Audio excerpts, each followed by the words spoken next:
إياك نعبد وإياك نستعين اهدنا الصراط المستقيم صراط الذين أنعمت عليهم غير المغضوب عليهم ولا الضالين آمين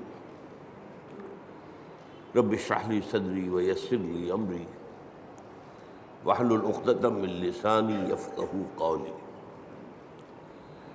اللهم ربنا ألهمنا رشدنا وأعذنا من شرور أنفسنا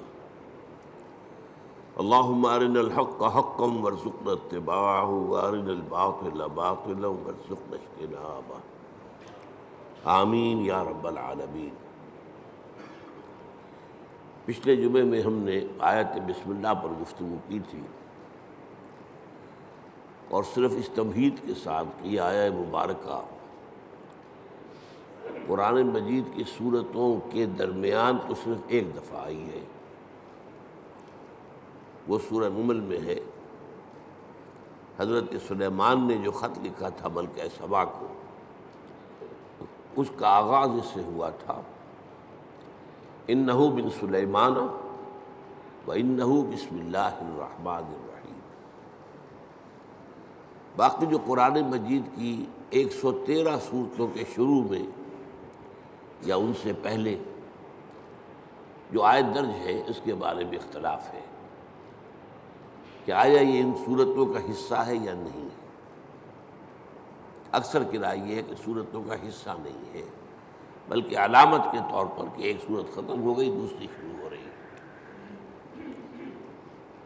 اور اسی لیے ان کا شمار بھی نہیں کیا جاتا۔ بعض اوقات بعض لوگوں کی رائے یہ ہے کہ ان کا شمار کیا جائے گا، جب آپ پورے قرآن کی آیات کا شمار کریں گے تو یہ 113 آیات بھی شمار ہوں گی، اور ایک رائے ہے کہ نہیں، انہیں نہیں گنا جائے گا۔ باقی اس میں اصل چیز اللہ کے 3 اسماء مبارکہ، اللہ، الرحمن، الرحیم، ان پر گفتگو ہو چکی ہے۔ اب ہم اللہ کے نام سے سورہ فاتحہ پر گفتگو اپنی شروع کر رہے ہیں۔ یہ بات سامنے آ چکی ہے کہ یہ 5ویں وحی ہے جو حضور پر ہوئی، اور پہلی مکمل صورت ہے جو آپ پر نازل ہوئی۔ اس سے پہلے متفرق آیات نازل ہوئی۔ سورہ علق کے شروع میں 5 آیتیں، سورہ قلم اس کے شروع میں 7 آیتیں، سورہ مزمل کے شروع میں 10 آیتیں، اور سورہ مدثر کے شروع میں 7 آیتیں، پھر یہ 7 آیتیں سورہ فاتحہ کی۔ اس سورہ مبارکہ کے بارے میں یہ سب کو معلوم ہے کہ یہ ہمارے نماز کا جزو لازم ہے، بلکہ نماز نام ہی اس کا ہے، گویا کہ اصل نماز یہی ہے۔ اس لیے کہ ایک حدیث میں جس میں، اور حدیث قدسی ہے، حضرت ابو ہریرہ رضی اللہ تعالیٰ عنہ راوی ہے، مسلم شریف کے اندر روایت موجود ہے، اللہ تعالیٰ نے خود اس سورہ مبارکہ کا تجزیہ کرتے ہوئے فرمایا ہے، قسمت الصلاۃ بینی و بین عبدی نصفین، میں نے نماز کو اپنے اور اپنے بندے کے درمیان آدھا آدھا تقسیم کر لیا۔ اور پھر شرح کی حضور نے صلی اللہ علیہ وسلم کہ 3.5 آیتوں میں اللہ کی حمد و ثنا ہے اور اللہ کی بندگی کا اقرار ہے، یہ تو اللہ کا حصہ ہو گیا۔ باقی 3.5 آیتوں میں اللہ سے استدعا ہے، دعا ہے، یہ گویا بندے کا حصہ ہوا۔ تو اس حوالے سے یہ چیز تو بالکل طے ہے کہ یہ 7 آیتوں پر مشتمل ہے۔ البتہ جو لوگ آیت بسم اللہ کو بھی شمار کرتے ہیں پھر یا تو وہ 8 بن جائیں گی، لیکن ساتھ رکھنے کے لیے پھر وہ آخری 2 آیتوں کو ایک کرتے ہیں، صراط الذین انعمت علیہم غیر المغضوب علیہم ولا الضالین، اس کو ایک آیت مانتے ہیں۔ اسی لیے آپ نے دیکھا ہوگا قرآن مجید میں وہاں پھر وہ آیت کا گول نشان نہیں ہے بلکہ وہ 5 کا حصہ لکھا ہوا ہے، یعنی گویا کہ یہاں کچھ اختلاف ہے۔ آج ہمیں اس کی پہلی آیت کے بارے میں بات کرنی ہے۔ الحمدللہ رب العالمین۔ سب سے پہلے ہمیں سمجھنا حمد کسے کہتے ہیں۔ حمد کا ترجمہ عام طور پر کیا جاتا ہے تعریف، کل تعریف ہے اللہ کے لیے، یا تمام تعریف اللہ کے لیے، لیکن یہ ترجمہ اس اعتبار سے غلط ہے کہ تعریف کا لفظ بھی عربی کا ہے اور اس کے خاص معنی ہے۔ تعریف کے معنی ہوتا ہے کسی چیز کی پہچان کروانا، معرفت کروانا۔ ہم کسی سے کہتے ہیں آپ کی تعریف کیا ہے، کیا مطلب ہے؟ آپ اپنا نام بتائیے، یہ نام آپ کی پہچان ہے، آپ کی تعریف کیا ہے؟ اس کا مطلب یہ نہیں ہوتا کہ آپ اپنی حمد بیان کریں، اپنی ثنا بیان کریں، اپنے فضائل بیان کریں، اپنے اعلیٰ مقامات بیان کریں، بلکہ تعریف کا مطلب ہے پہچان کروانا، پہچان کرنا بھی نہیں۔ پہچان کرنے کے لیے تعارف کا لفظ آئے گا، تفاعل۔ جیسے تعلیم کے معنی کسی کو علم دینا اور تعلم کے معنی خود علم حاصل کرنا۔ تو تعریف اصل میں مناسب ترجمہ نہیں ہے، لیکن کیا کریں، اور اردو میں مستعمل یہی ہو گیا۔ دوسرا لفظ اس کے لیے جو بہت صحیح ہے وہ ثنا ہے، کل ثنا اللہ کے لیے۔ ثنا کے معنی کیا ہے؟ یہ تثنیہ آپ کہتے ہیں 2، ثنا کے معنی لپیٹنے کے لیے۔ کسی میں جو ہم نے خوبی دیکھی وہی ہم نے اس کے سامنے بیان کی، گویا کہ اس کی خوبی کو اس کی طرف لوٹا رہے ہیں، یہ ثنا ہے۔ کل ثنا اللہ کے لیے ہے، تو جو بھی خوبیاں ہیں جس کی کہ اس اعتبار سے اس کی طرف اس کو لوٹایا جائے تو یہ ثنا ہو جائے۔ اب تیسری بات سمجھیے، تعریف اور ثنا بھی اس کا اصل مفہوم نہیں ہے، اس کا بنیادی مفہوم شکر ہے۔ کل شکر اللہ کے لیے۔ آپ دیکھیں گے کہ حضور سے بھی اور قرآن میں بھی جو مقام شکر کا آتا ہے وہاں پر لفظ حمد آتا ہے۔ آپ کو بھوک لگی ہوئی تھی، نقاہت بھی تھی، کھانا کھایا، توانائی ایک جسم میں محسوس ہوئی، آپ نے کیا دعا پڑھی؟ الحمدللہ الذی اطعمنی وسقانی وجعلنی من المسلمین۔ اب یہ مقام شکر ہے کہ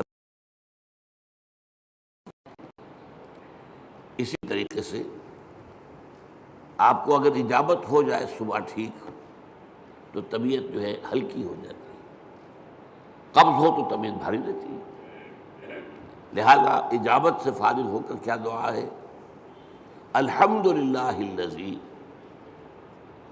اذھب عنی الاذی وعافانی۔ اس اللہ کا شکر ہے جس نے مجھ سے اذیت بخش ہے کو دور کر دیا، اذیت، اور مجھے عافیت بخشی۔ یہ آپ نے حکما کا قول سنا ہوگا کہ قبض جو ہے وہ 100 امراض کی بنیاد بن جاتا ہے۔ تو گویا کہ یہ جو فضلات ہیں ہمارے جسم سے ان کا نکل جانا، یہ ہمارے لیے ایک بڑی رحمت ہے، اس پر اللہ کا شکر ادا کیا جائے۔ تو جہاں کہیں بھی مقام آئے گا کہ شکر کا لفظ آئے، اب آپ کی آنکھ کھلی صبح، رات بھر کی کیفیت نیند کی جو تھی، آپ کا شعور آپ کے پاس نہیں تھا، اور ایک حدیث سے معلوم ہوتا ہے، قرآن مجید کی آیت سے بھی، کہ روح جو ہے وہ اللہ تعالیٰ نیند میں سلب کر لیتا ہے۔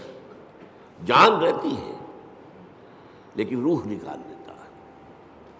اللہ یتوفی الانفس حین موتہا، لیکن یہ کہ موت میں بھی نفس آتا ہے، والذی لم تمت فی منامہا، اور جس کی موت کا وقت نہیں آتا اس کی نیند میں وہ اللہ تعالیٰ روح کو سلب کرتا ہے، پھر لوٹاتا ہے۔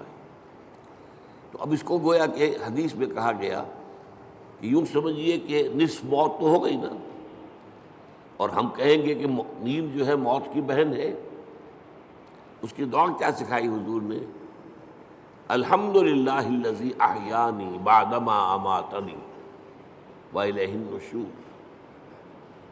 اس اللہ کا شکر ہے جس نے مجھے از سر نو زندگی دی، اس کے بعد کہ مجھ پر موت طاری کر دی تھی. موت کی بہن تو مجھ پر طاری ہو گئی تھی، نیم مردہ تو میں ہو چکا تھا کہ میرا شعور جو ہے وہ نہیں تھا میرے ساتھ.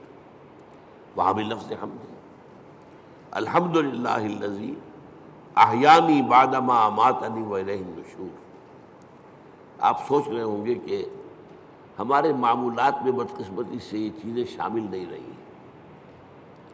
یہ ذکر کی بہت عمدہ شکل ہے جسے کہتے ہیں کہ حضور نے قرآن میں آیا الذین یذکرون اللہ قیاما وقعودا وعلی جنوبہم، وہ لوگ جو اللہ کو یاد کرتے ہیں کھڑے ہوئے، بیٹھے ہوئے، لیٹے ہوئے، ہر حال میں. تو کیا مطلب کوئی اور کام نہیں کرتے؟ نہیں، کام کے ساتھ دعا ہے. آپ کی آنکھ کھلی، الحمدللہ الذی احیانی بعدما اماتنی والیہ النشور. کھانا کھایا، الحمدللہ الذی اطعمنی وسقانی وجعلنی من المسلمین. اجابت ہوئی، الحمدللہ الذی اذھب عنی الاذی وعافانی. یہ جو مصنون دعائیں ہیں، ان سے جیسے کہ ہم کہتے ہیں کہ ایک تیر سے دو شکار، دو نسبتیں قائم ہوتی ہیں. ایک اللہ سے نسبت قائم ہو گئی، ہم نے اس کا حمد کی، ہم نے اس کا شکر ادا کیا، تعلق قائم ہوا. ایک رسول کے ساتھ نسبت ہو گئی کہ مسنون دعا ہے. ہم اس شکر کے ادا کرنے میں اپنے الفاظ نہیں استعمال کر رہے، بلکہ وہ کر رہے ہیں کہ جو نبی اکرم صلی اللہ علیہ وسلم کرتے تھے. تو دونوں نسبتیں، اللہ کا ذکر، اس میں وقت تو کوئی نہیں لگا. بہرحال شکر جو ہے در حقیقت وہ اس حمد کا نیوکلیس ہے. البتہ شکر، اور عام معنی میں اب لفظ استعمال کر رہا ہوں میں تعریف، اس پہ جو ایک باریک سا فرق ہے وہ کیا ہے؟ شکر کیا جاتا ہے اس چیز پر جس کا آپ کو فائدہ ہوا ہو، جس سے آپ کو کچھ حاصل ہوا ہو، جس سے آپ کی کوئی ضرورت پوری ہوئی ہو، جس سے آپ کی کوئی تکلیف رفع ہوئی ہو، جس سے آپ کی کوئی حاجت پوری ہوئی ہو. شکر اس پر ہو. اور تعریف کوئی حسن ہے، کمال ہے، خوبی ہے، چاہے آپ کو تو کوئی فائدہ نہیں ہوا. پھول کیا خوبصورت پھول ہے، تعریف کی ہے آپ نے، لیکن یہ کہ آپ کو اس سے کوئی مادی فائدہ تو نہیں ہوا. ہر شے، جس شے میں بھی کوئی جمال ہے، کوئی کمال ہے، اس کی تعریف کی جائے، خواہ آپ کو اس سے کوئی فائدہ نہ پہنچا ہو. یہ تعریف ہے. البتہ یہ جو باریک سا فرق میں نے بیان کیا ہے، اس کو بھی نوٹ کر لیجئے کہ یہ بھی ہمارے شعور کے محدود ہونے کی وجہ سے ہے، ورنہ اس سے بھی ہمیں فائدہ ہوتا ہے. ایک خوبصورت پھول دیکھ کر اس کی خوبصورتی، اس کی خوشبو، اس سے آپ کی روح کو ایک باریدگی حاصل ہوتی ہے. اسی لیے میں نے لفظ استعمال کیا، مادی فائدہ نہیں ہوتا، آپ کی روح کو ایک باریدگی، آپ کی طبیعت میں ایک انشراح، آپ کی طبیعت میں ایک کیفیت پیدا ہوتی ہے. ہائی اسکول کے زمانے میں جو ہمارا کورس تھا انگلش پوئٹری کا، تو پہلی نظم تھی ڈیفوڈلز. بہت سے حضرات نے پڑھی ہوگی. وہ نظم کیا تھی کہ شاعر ایک روز سیر پر نکلا ہوا ہے، ایک پہاڑی کو عبور کر کے وہ جب اس کی چوٹی پر پہنچتا ہے تو اب دوسری طرف نگاہ گئی، وادی ہے، اور وادی بھری ہوئی ہے ڈیفوڈل کے پودوں سے اور اس کے پھولوں سے، اور پھول لہرا رہے ہیں ہوا کے اندر، ناچ رہے ہیں ہوا میں. یہ منظر جو ہے، اب اس سے اسے کوئی فائدہ تو نہیں پہنچا، کوئی مادی فائدہ نہیں پہنچا، لیکن شاعر اصل میں کہتے ہی اسے جس کا شعور زیادہ زندہ ہو. شاعر کہاں سے بنا ہے؟ شعور سے. شاعر زیادہ حساس ہوتا ہے. وہی چیز جو آپ نے بھی دیکھی، شاعر نے بھی دیکھی، اس نے اس کا ایک زیادہ گہرا اثر دیا. تو وہ شاعر کہتا ہے، ورڈزورتھ نام کا شاعر ہے یہ، I gazed and gazed, but little thought what wealth the scene to me has brought. میں دیکھتا رہا دیکھتا رہا دیکھتا رہا، لیکن مجھے یہ خیال نہیں آیا کہ یہ سین، یہ نظارہ جو میں نے دیکھا ہے، اس سے مجھے کیا دولت ملی ہے۔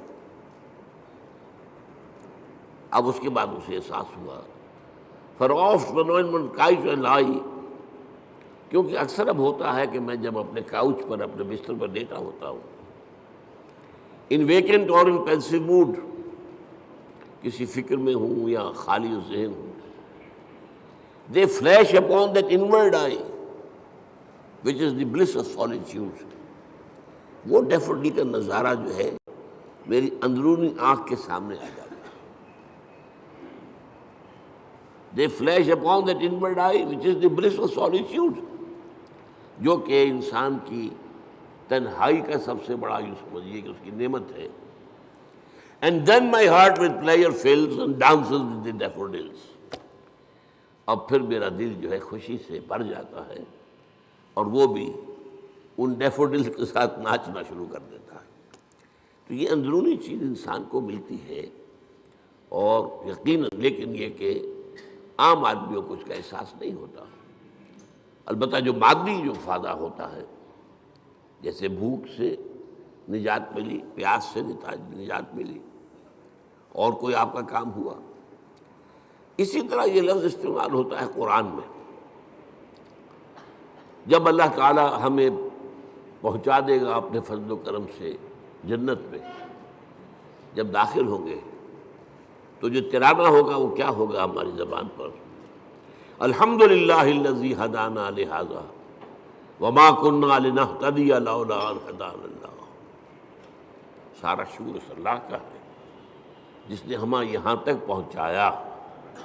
یہ ہدایت کے معنی ہم جب آخری حصہ پڑھیں گے سورت کا تب تفصیل سے بات کروں گا۔ ہدایت کے درجے ہیں، ہدایت کا درجہ یہ بھی ہے کہ آپ نے کسی کو کوئی بات بتا دی،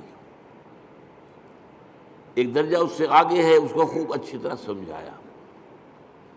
اب مثال کے طور پر کوئی شخص آپ سے کوئی پتہ پوچھ رہا، بھائی مجھے فلاں جگہ جانا ہے، ذرا مجھے بتائیے۔ آپ نے کہا یوں جانا، ادھر مڑ جانا، ادھر چلے جانا۔ امریکہ میں جو ہے وہ گنتی کرتے ہیں لائٹس کے ساتھ، ٹریفک لائٹس، 4 ٹریفک لائٹس کے بعد بائیں کو مڑ جانا، اس کے بعد پھر تیسری کے اوپر دائیں کو مڑ جانا۔ یہ بتا دیا آپ نے، یہ بھی ہدایت ہی ہے نا۔ ایک درجہ یہ ہے کہ آپ نے کہا بھائی لاؤ میں تمہیں پہنچا آتا ہوں، آپ نے اس کی انگلی پکڑی یا اپنی گاڑی میں بٹھایا اور اس کی منزل پر پہنچا دیا۔ یہ منزل تک پہنچا دینا، یہ ہدایت کا آخری مرحلہ ہے۔ اللہ نے ہدایت کا ابتدائی مرحلہ تو ہمیں کیا، ہمارے اپنے اندر ہدایت موجود ہے، نیکی اور بدی کی پہچان موجود ہے۔ الہمہا فجورہا و تقواہا، ہماری روح کے اندر اللہ کی معرفت بھی ہے اور محبت بھی ہے، موجود ہے۔ پردے پڑ گئے ذہول کے، غفلت کے، ہماری ساری توجہ جو ہے دنیا میں، ہم گم ہو کر رہ گئے، ورنہ ہمارے اندر ہے سب کچھ۔ قرآن کہتا ہے فطرت اللہ التی فطر الناس علیہا، یہ انسان کو جو بنایا اللہ نے، یہ فطرت اللہ پر بنایا، فطرت اللہ التی فطر الناس علیہا ہے۔ ہمارے اندر معرفت بھی ہے، محبت بھی ہے، محبت بھی خابیدہ ہے، اور معرفت کے اوپر بھی ذہول کے پردے پڑے ہوئے۔ اسی لیے قرآن اپنے آپ کو کیا کہتا ہے؟ تذکرہ، کلا انہا تذکرہ، یاد دہانی ہے۔ فذکر بالقرآن من یخاف وعید، آپ تذکیر کیے، یاد دہانی کرائیے۔ یہ تعلیم نہیں ہے، تعلیم تو اس چیز کی ہوتی ہے جو پہلے انسان کو معلوم نہ ہو۔ تذکیر وہ ہے جو آپ کو یاد تھی، معلوم تھی، بھول گیا، لیکن آپ کے علم میں تھی، بھول گئے۔ تذکیر، یاد دہانی، بھئی فلاں وقت ہوا تھا نا معاملہ، تمہیں یاد نہیں رہا، یہ آپ تذکیر کر رہے ہیں۔ کوئی ادھر ادھر کی بات کر کے آپ بتائیں گے یاد آ جا، ہاں مجھے یاد آ گیا، یہ تذکیر۔ تو قرآن تذکیر کے لیے آیا ہے، تذکرہ ہے، ذکرہ بھی کہا گیا۔ وَلَقَدْ يَسَّرْنَا الْقُرْآنَ لِلذِّكْرِ فَهَلْ مِن مُدَّكِرٍ، اس یاد دہانی کے، ورنہ تمہارے اندر موجود ہے۔ اللہ کی معرفت ہے، اللہ کی محبت ہے، نیکی اور بدی کا شعور ہے، یہ دے کر دنیا میں بھیجا ہے تمہیں۔ اور اس کے بعد یہ ہے کہ اس سے اگلی ہدایت اللہ نے اپنی کتابیں نازل کر دی، اللہ نے اپنے نبی بھیج دیے، اپنے رسول بھیج دیے۔ پھر اس سے اگلی ہدایت کیا ہے؟ تم ارادہ کرو خیر کا، اللہ توفیق دے گا اور انگلی پکڑ کر تمہیں پہنچائے گا۔ یہ ہے ہدایت کی وہ آخری منزل کہ جب وہ داخلہ ہوگا تو اہل جنت کی زبان پر یہ حمد کا ترانہ ہوگا، الحمدللہ الذی ہدانا لہذا وما کنا لنہتدی لولا ان ہدانا اللہ۔ اس میں یہ ہے کہ وہاں پہنچا دینا، لیکن اس دعا کو آپ یاد کر لیجئے، کبھی کوئی نئی بات آپ کے علم میں آ گئی تب بھی آیت پڑھیے، یہ اللہ نے مجھے علم دیا ہے، ہم اس قابل نہیں تھے کہ علم خود حاصل کر دیتے۔ وہ اس آیت کا ترجمہ کیا ہے؟ کل حمد کل شکر اس اللہ کا ہے جس نے ہمیں یہاں پہنچایا جنت تک، ہم پہنچنے والے نہیں تھے، ہم اپنے بل پر، اپنی سمجھ سے، اپنی کوشش سے پہنچنے والے نہیں تھے۔ وما كنا لنهتدي لولا ان هدانا اللہ۔ اسی طرح آپ کو کسی مجلس میں کوئی آپ کو محسوس ہو کہ آپ کے دل کو کوئی روشنی ملی ہے، کوئی آپ کو ہدایت کا کوئی نقطہ ہاتھ آیا ہے، کوئی ہدایت کی طرف آپ کی کوئی توجہ ہوئی ہے، یہ دعا مانگیے، الحمدللہ الذی ہدانا لہذا وما کنا لنہتدی لولا ان ہدانا اللہ۔ چاہے وہ کسی کے ذریعے سے آیا ہو، لیکن الٹیمیٹ سورس تو اللہ ہے نا۔ خود اس کو کس نے بتایا تھا؟ اللہ نے بتایا تھا۔ ہمیں جس نے سکھایا ہے اسے کس نے سکھایا تھا؟ اللہ نے سکھایا تھا۔ اسی طرح الحمدللہ الذی صدقنا وعدہ واورثنا الارض نتبوأ من الجنۃ حیث نشاء۔ ایک جگہ یہ ترانہ آیا ہے، جنت والے ترانہ جو ہے کل حمد کل شکر اس اللہ کا ہے جس نے ہم سے اپنا وعدہ سچا کر دکھایا۔ اس نے ہم سے کہا تھا کہ تم میرے راستے میں چلو گے میں تمہیں جنت دوں گا، آج ہمیں اللہ نے وہاں پہنچا دیا۔ صدقنا وعدہ، اس نے اپنا وعدہ ہمارے ساتھ سچ کر دکھایا اور ہمیں بنا دیا وارث، اس جنت کی زمین کا وارث بنا دیا۔ ہم جہاں چاہے ڈیرا لگائیں، کھلی چھوٹ ہے ہمیں۔ الحمدللہ الذی صدقنا وعدہ واورثنا الارض، زمین کا ہمیں وارث بنا دیا۔ اس سے بعض حضرات چاہیے کہ جنت کی ابتدائی منزل اسی زمین پر ہوگی، زمین کا وارث بنا دیا گیا۔ واورثنا الارض، بعض نے کہا نہیں، ارض سے مراد ارض جنت ہے، جنت کی زمین کا ہمیں وارث بنایا۔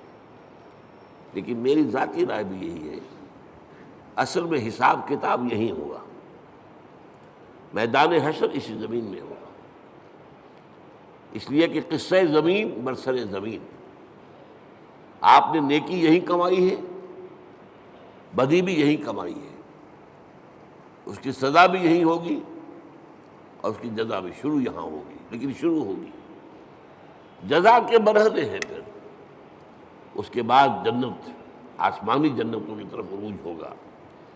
لیکن وہ جو میں نے کئی دفعہ آپ کو بتایا ہے، قرآن مجید میں ایک نزل کا لفظ آتا ہے، نزل، اور ایک عربی میں ضیافت کا لفظ، ان دونوں میں فرق کیا ہے؟ نزیل کہتے ہیں کسی مہمان کو جب کہ وہ فوراً آیا آپ کے ہاں، نزلہ اترا، کوئی اونٹ سے اترا آپ کے دروازے پر، نزیل ہے، گھوڑے سے اترا آپ کے دروازے پر، نزیل ہے، کسی خچر پر تھا، گدھے پر تھا، اترا، نزیل ہے۔ آج آپ کار سے اترتے ہیں، نزیل ہے، نزلہ تو ہے۔ آتے ہی آپ کیا کرتے ہیں؟ موسم کے لحاظ سے کوئی ٹھنڈا یا گرم، فوری طور پر ٹھنڈا یا گرم جو ہے اس کی تواضع کی جائے گی، پھر ضیافت ہوگی، پھر اہتمام ہوگا، پھر جو ہے آپ اہتمام کے ساتھ کھانا تیار کریں گے، وہ ضیافت ہے۔ یہ جو قرآن مجید میں یہ نقطہ جو ہے بعض لوگوں کو بہت پریشان کرتا ہے، ذرا لطیف مزاج رکھنے والے لوگوں کو کہ کیا جنت کے اندر اللہ تعالیٰ حوریں ہوں گی، غلمان ہوں گے، شہد ہوگا، دودھ ہوگا، پھل ہوں گے، یہ مادی چیزیں جو ہیں ان کی کیا قدر و قیمت ہے؟ کیا یہی کچھ ملنا ہے؟ اس کا جواب یہی ہے، یہ نزل ہے، ابتدائی جو ہے مہمان نوازی اس سے ہوگی۔ اور کیوں ہونی ہے؟ ایک بندہ مومن اپنے راستے پر اگر وہ چلتا ہے ایمان اور اسلام پر، تو اس دنیا میں نعمتوں میں سے اکثر آلات میں محروم رہتا ہے۔ حلال کے ذریعے سے کہاں آپ پھل لائیں گے، کہاں اپنے بچوں کو پھل کھلائیں گے؟ آپ کو ٹنڈی ترشی کے ساتھ جو ہے آپ نے اپنے نفس کے اوپر بھی قابو رکھا ہے، آپ نے کوئی جنسی جو ہے بے راہ روی اختیار نہیں کی ہے۔ یہ جن خواہشات کو جو اللہ نے ہمارے اندر رکھی ہوئی ہیں ان کو کنٹرول کیا، روکا ہے۔ نہى النفس عن الهوى، خواہشات سے اپنے نفس کو روکے رکھا۔ تو میں کہتا ہوں اس کا منطقی جگہ یہی ہونی چاہیے کہ ان خواہشات کی بھرپور تسکین کا سامان کر دیا جائے جن سے تم نے ہمارے راستے پر چلنے کی وجہ سے اپنے آپ کو محروم رکھا۔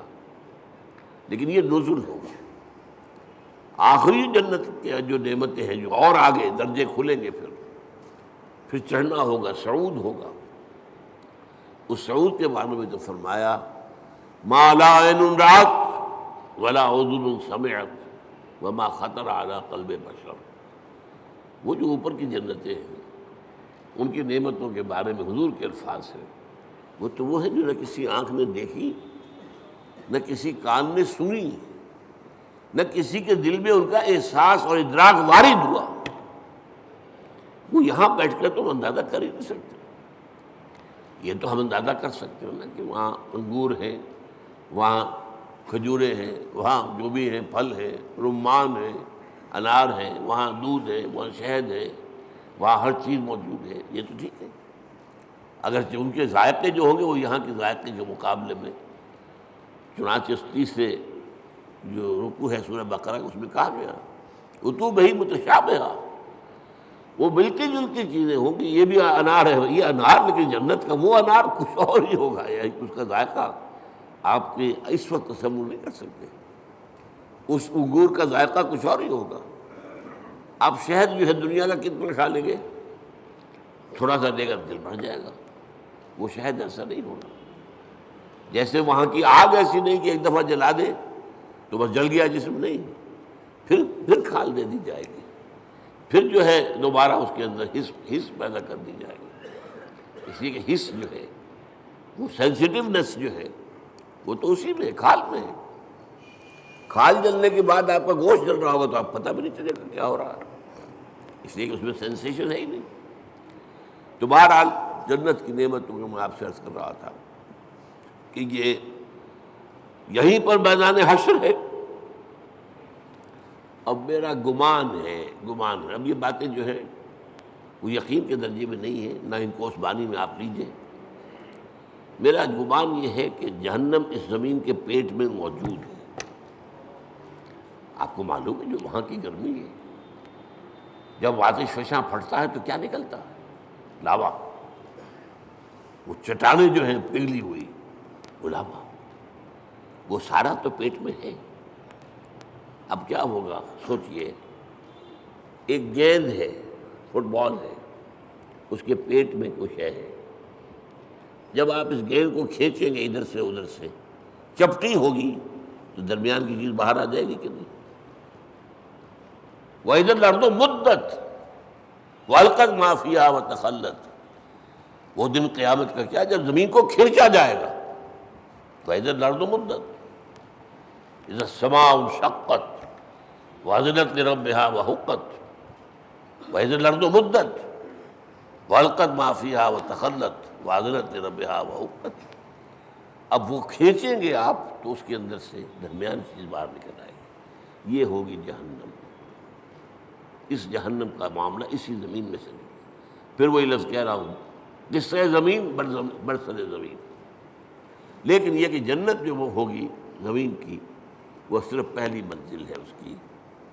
وہ آپ کہہ لیجئے کہ وہ در حقیقت استقبالیہ ہے جو وہاں پر ہو رہا ہے، اور وہاں پر نزل دیا جا رہا ہے۔ یہ ساری چیزیں جو گنوائی گئی ہے قرآن میں، یہ نزل کے درجے میں، پھر اونچے درجے ہوں گے، پھر اونچے درجے ہوں گے۔ تو بہرحال یہ میری بات کہاں سے چلی تھی؟ الحمدللہ الذی صدقنا وعدہ واورثنا الارض نتبوأ من الجنۃ حیث نشاء۔ کل شکر اس اللہ کا ہے جس نے ہم سے اپنا وعدہ پورا کیا اور ہمیں زمین کا وارث بنا دیا۔ یہ زمین جیسا کہ میں نے کہا اکثر کے نزدیک تو جنت ہے، جنت کی زمین جس کا وارث ہم بنے، لیکن بعض کا خیال، میری رائے بھی یہی ہے، وہ یہی زمین ہے، اس لیے کہ آپ کو معلوم ہے سورہ فجر میں کیا فرمایا؟ وَجَاءَ رَبُّكَ وَالْمَلَكُ صَفًّا صَفًّا۔ جاء ربک، آ جائے گا تمہارا رب۔ اللہ تو نزول فرمائے گا، میدان حشر میں آئے گا، یہی مقدمہ ہوگا، یہی عدالت لگے گی۔ جاء ربک والملک صفًا صفًا، تمہارا رب بھی آ جائے گا اور پھر فرشتے ہوں گے صفیں باندھے ہوئے، قطار اندر قطار، یہ نزول ہوگا۔ وَيَحْمِلُ عَرْشَ رَبِّكَ فَوْقَهُمْ يَوْمَئِذٍ ثَمَانِيَةٌ۔ وہ جب اللہ تعالیٰ اپنے اس عرش سے اتر کے اس زمین تک آئے گا، اب وہ کیا کیفیت ہوگی، آپ اس کے لیے کچھ نقشہ ذہن میں، کوئی مادی کوئی وجود اللہ کا نہ سمجھیے، لیکن کوئی کیفیت ہے جس کا نام، جس کو ان الفاظ سے تعبیر کیا گیا ہے۔ اب الفاظ ہے تو کسی درجے میں مناسبت ہوگی، وہ حقیقت تو اس وقت کھلے گی، جیسا کہ میں نے کہا جنت کی نعمت ہوگی، حقیقت اس وقت کھلے گی۔ مَا لَا عَيْنٌ رَأَتْ وَلَا أُذُنٌ سَمِعَتْ وَمَا خَطَرَ عَلَىٰ قَلْبِ بَشَرٍ۔ اور قرآن میں جو آتا ہے لَهُم مَّا يَشَاءُونَ فِيهَا وَلَدَيْنَا مَزِيدٌ، اہل جنت کے لیے وہ تو سب کچھ ہوگا ہی جو وہ چاہیں گے، ہمارے پاس اور بھی بہت کچھ ہے جس کا تصور ہی نہیں ہوگا۔ میں نے اس کا ایک واقعہ یاد آ گیا مجھے، اب کئی دفعہ بیان کیا میں نے۔ میرے ایک دوست ہیں ڈاکٹر یقین صاحب جو باہر امراض چشم ہیں، انہوں نے مجھے سنایا، وہ جا رہے تھے لندن، اب ان کے بچے جو ہے کوئی کہا تھا میرے لیے یہ لائیے، میرے لیے یہ لائیے، میرے لیے یہ لائیے۔ ایک چھوٹی سی بچی تھی، انہوں نے کہا ابا میرے لیے پینسل لے کے آئیے۔ اب وہ لندن سے پینسل منگوا رہی ہے، اس کا ذہن اس سے آگے ہے ہی نہیں، وہ لڑتی ہوگی اپنے بڑے بہن بھائیوں سے، وہ اس کو چھینتی ہوگی، مجھے دو میں کچھ لکھوں یا لکیریں کھینچوں کہیں، اور وہ بڑے بہن بھائی اس کو چھینتے ہوں گے اس سے، تو اس کے لیے تو بہت بڑی نعمت تھی پینسل، تو ابا میرے لیے پینسل لے کے آئیں گے۔ تو ہم کہاں تک تصور کریں گے؟ ہمارا ذہن بہت چھوٹا ہے۔ لَهُم مَّا يَشَاءُونَ فِيهَا، وہاں وہ تو سب کچھ ہے ہی ہے جس کا کہ ان کے اندر تمنا ہے، آرزو ہے، خواہش ہے، جس کی سمجھ ہے، جس کا ادراک ہے، جس کا شعور ہے۔ وَلَدَيْنَا مَزِيدٌ، ہمارے پاس اور بہت کچھ ہے۔ اور یہاں وہ جوڑ لیجئے مَا لَا عَيْنٌ رَأَتْ وَلَا أُذُنٌ سَمِعَتْ وَمَا خَطَرَ عَلَىٰ قَلْبِ بَشَرٍ۔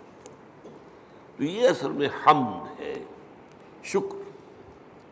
الحمدللہ، یہاں الف لام جو لگ گیا ہے، اور اسے اصل میں کہا جاتا ہے لام، صرف الف لام نہیں کہتے، لام تعریف۔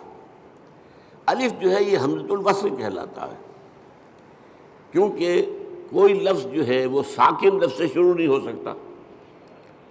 اب اسٹیشن، اب کیا کہیں گے، سٹیشن ہو جائے گا عام طور پر، یا یو پی وغیرہ میں کیا روایت ہے، اسٹیشن، وہ اس کے ساتھ الف لگا لیتے تھے۔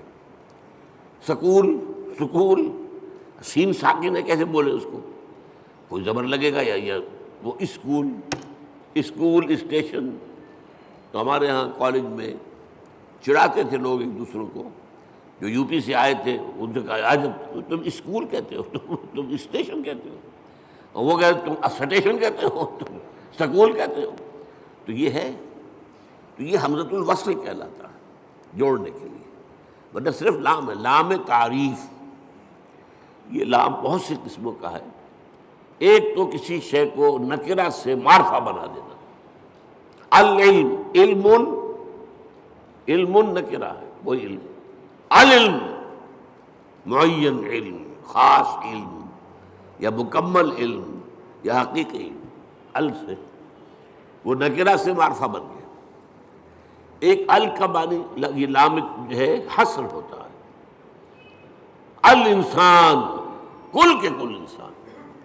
الانسان کا مطلب یہ ہوا یا تو وہ جو معرفہ بنایا تو یا تو ہوگا کوئی معین انسان اور یا کل انسان. والعصر ان الانسان لفی خسر. زمانے کی قسم ہے تمام انسان خسارے میں ہیں، گھاٹے میں. تو الف لام، لیکن لام کہنا چاہیے یہاں کل کے معنی میں. کل تعریف اللہ کے لیے، کل ثنا اس کے لیے، کل شکر اس کا. اب آپ نے سوچا اس سے کس چیز کی جڑ کٹ گئی؟ شرک کی جڑ کٹ گئی. دنیا کن چیزوں کو اللہ کے ساتھ جمع کرتی ہے جن سے انہیں کوئی فائدہ پہنچتا؟ سورج دیوتا ہاتھ جوڑ کے کھڑے ہو گئے. انہیں پتہ ہے اسی کی تمازت سے ہماری فصلیں پکتی ہیں، ہمیں معلوم ہے اسی سے ہوائیں چلتی ہیں، وہ ہوائیں بارش لے کے آتی ہیں. گویا کہ اس حیات عرضی، اس زمین پہ جو حیات ہے وہ کل کی کل صورت کی مضمون احسان ہے. لہذا ہاتھ جوڑ دیا، سجدہ کر دیا سجدے. لیکن اگر معلوم ہو کہ سورج میں کچھ نہیں ہے، جو کچھ اس میں ہے وہ اللہ کا پیدا کرتا، تو الحمدللہ کل شکر اللہ کا ہے. یہ الحمدللہ جو ہے یہ در حقیقت جڑ کاٹ دینے والا ہے شرک. کسی اور میں کوئی خوبی دیکھی، پھول خوبصورت ہے، آپ کہیں گے، عام آدمی کہے گا بڑا خوبصورت پھول ہے. بندہ مومن کیا کہے سبحان اللہ، اسے تو اللہ یاد آیا. اس پھول میں تو کچھ نہیں ہے، تو اللہ کی طرف سے اس کو عطا کرنا ہے. آپ کو تصویر دیکھتے مصور کی، اگر وہ بہت اچھی بنی کس کی تعریف کرتے؟ مصور کی تصویر کی؟ تعریف تو مصور کی ہے جس نے کہ تصویر کھینچی ہے، بنائی ہے. تو در حقیقت الحمدللہ. اور یہ جان لیجیے یہی شکر جو ہے یہی عبادت کی شکل اختیار کرتا ہے. کیوں؟ اس لیے کہ ایک اصول ہے فطرت انسانی کے اندر مضمر ہے، هل جزاء الاحسان الا الاحسان. یہ سورہ رحمان کی آیت ہے. بھلائی کا بدلہ بھلا ہی ہوگا نا. کسی نے آپ کے ساتھ کوئی خیر کیا ہے، اچھا کام کیا ہے، آپ کے دل میں ہوگا میں بھی اس کی کوئی خدمت کروں. اگر انسانیت آپ میں ہے تو اس شکر کا بدلہ، جیسے کہ ہمیں معلوم ہے کہ حضور ہدیہ قبول کرتے تھے لیکن ہدیہ دیتے بھی تھے. چنانچہ جو بھی کوئی آپ کے ساتھ بھلائی کرے آپ اس کے ساتھ بھلائی کریں. والدین کی بھلائی وہ اتنی ہے کہ ہم کتنی ہی خدمت کر لیں ان کا حق ادا نہیں ہوگا، اور سوائے اس کے کوئی چارہ کار نہیں کہ اللہ ہی سے دعا کریں، اے اللہ ورحمہما کما ربیانی صغیرا. پروردگار جس طرح میرے والدین نے مجھے پالا پوسا جبکہ میں چھوٹا سا تھا، تو ان پر رحم فرما. میں ان کا حق ادا نہیں کر سکتا. بس البتہ یہ کہ انسان مقدور بر تو کرتا ہے، سلیم الفطرت انسان ہو، فطرت کج نہ ہو گئی ہو، پرورٹڈ نہ ہو، تو والدین کی خدمت، بوڑھے والدین کو. آپ کو معلوم ہے صرف 2 چیزیں ہیں جن کے بارے میں کہا گیا ان کو دیکھنا بھی عبادت ہے. محبت اور تعظیم کی نگاہ سے کعبے کو دیکھنا عبادت ہے. چاہے آپ طواف نہیں کر رہے، چاہے آپ کوئی نماز نہیں پڑھ رہے، کعبے کے سامنے بیٹھ کر محبت اور تعظیم کے ساتھ اس کو دیکھنا عبادت ہے. بوڑھے والدین کو دیکھنا محبت کے ساتھ عبادت یہ حضور نے فرمایا. تو آپ جو ہے اپنی امکانی حد تک تو اس کا آپ جو ہے بدلہ اتارتے ہیں. انہوں نے پالا پوسا جبکہ میں چھوٹا سا تھا، میری ضروریات پوری کی. اب یہ بوڑھے ہیں، یہ محتاج ہیں، اب ان کی ضرورتیں میں پوری کروں. اگرچہ جیسا کہ میں نے کہا کہ حق ادا نہیں ہو سکتا، لیکن اب آپ سورج کا کیا حق ادا کریں گے؟ کچھ بھی نہیں کر سکتے. یہ جذبہ شکر جو ہے سورج کا، یہ عبادت کی شکل اختیار کرتا ہے. جہاں آپ کو بدلہ نہیں دے سکتے سر جھکا دیجیے، تعظیم کیجیے، اس کے سامنے سجدہ کیجیے. یہی تو ہے. شکر سے عبادت ہے، یہ فلسفہ ہے، سمجھ لیجیے، شکر کی بنیاد پر عبادت ہے۔ اسی لیے تو جس کو کہا حضور نے، اور میں نے ابھی حدیث آپ کو سنائی تھی، حدیث قدسی، الصلاۃ، جو اصل دعا ہے اس کی پہلی آیت ہی ہے الحمدللہ رب العالمین۔ قرآن کی پہلی آیت، پہلا لفظ کیا ہے قرآن کا؟ اگر آیت بسم اللہ اس میں شمار نہ کی جائے، جیسا کہ میں نے کہا کہ غالب رائے یہی ہے کہ وہ اس کا حصہ نہیں ہے، تو پہلا لفظ قرآن کا کیا؟ الحمد۔ اور آپ کو معلوم ہے یہ لفظ کتنا پیارا ہے اللہ کو۔ حضور کے نام سارے کے سارے اسی مادے سے ہیں۔ محمد حمد سے ہے، احمد حمد سے ہے، محمود حامد حمد سے ہے۔ اور اس امت کا نام پتہ ہے کیا ہے؟ حمادون، اللہ کی بہت حمد کرنے والے۔ حماد یہ مبالغے کا صیغہ ہو گیا، اللہ کی بہت حمد کرنے والے۔ اور ایک خاص بات یاد آئی ہے، حضور کی ایک حدیث ہے بڑی عجیب۔ قیامت کے دن وہ میدان حشر، جس کا میں نے نقشہ آپ کے سامنے کچھ کھینچا ہے، ایک تو یہ کہ وہاں حضور کو ملے گا کیا مقام؟ مقاماً محمودا، وہی لفظ حمد۔ اور سب سے بڑی بات یہ، حضور نے فرمایا لواء الحمد بیدی، حمد کا جھنڈا میرے ہاتھ میں ہوگا، اور اس دن میں اللہ کی وہ حمد کروں گا جو آج نہیں کر سکتا۔ اس نقطے کو سمجھنا ضرورت ہے، غور کرنا ہوگا۔ ہر شے کی حمد اس کے ادراک اور شعور کے مطابق نہیں ہوگی۔ کسی نے آپ کے ہاتھ پر ہیرا رکھا، آپ نے سمجھا شیشے کا ٹکڑا ہے، تو کیا شکر کریں گے آپ؟ اگر معلوم ہو یہ ہیرا ہے تو شکر جو ہے اس کے متناسب شکر آپ کے قلب میں پیدا ہوگا۔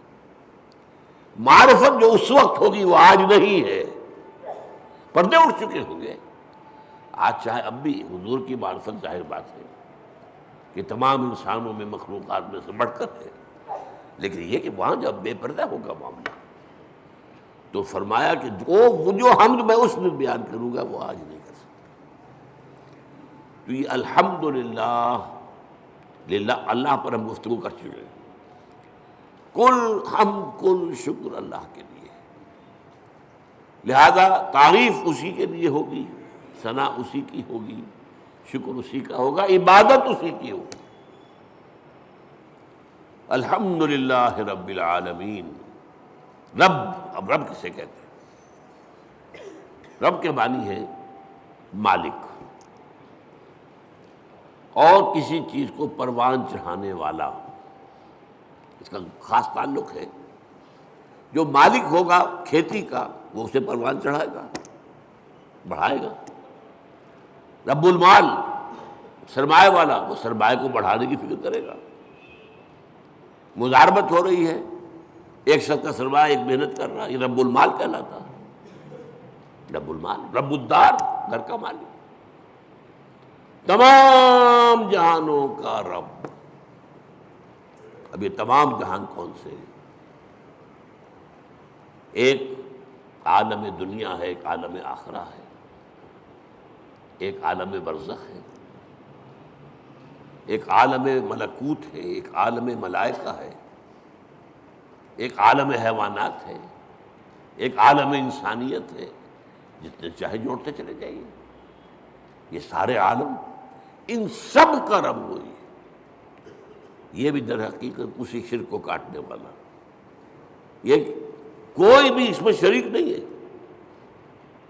وہ ہے تمام جہانوں کا رب، تمام جہانوں کا مالک، تمام جہانوں کا مختار مطلق، تمام جہانوں کو پروان چڑھانے والا وہی۔ الحمدللہ رب العالمین، کل حمد کل شکر کل ثنا اس اللہ کے لیے جو تمام جہانوں کا پروردگار ہے، پالنہار ہے، روزی رساں ہے، مالک ہے، آقا ہے، جیسا کہ آقا کے لیے بھی رب کا لفظ آتا ہے۔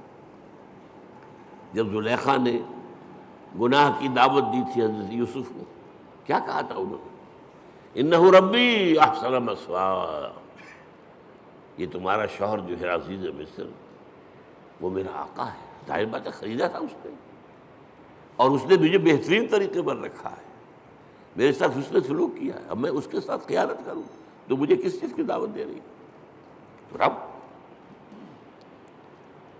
تو اسی طریقے سے حضرت یوسف کے پاس جب ایلچی پہنچا تھا جیل میں، تو کہا گیا جہاں اپنے رب کے پاس، میں نہیں جاؤں گا اس کے پاس جب تک کہ وہ معاملہ طے نہ ہو جائے جو مجھے بدنام کیا گیا تھا اور بدنام کر کے جیل میں پہنچایا گیا تھا۔ واقعی میں داغدار تھا یا نہیں؟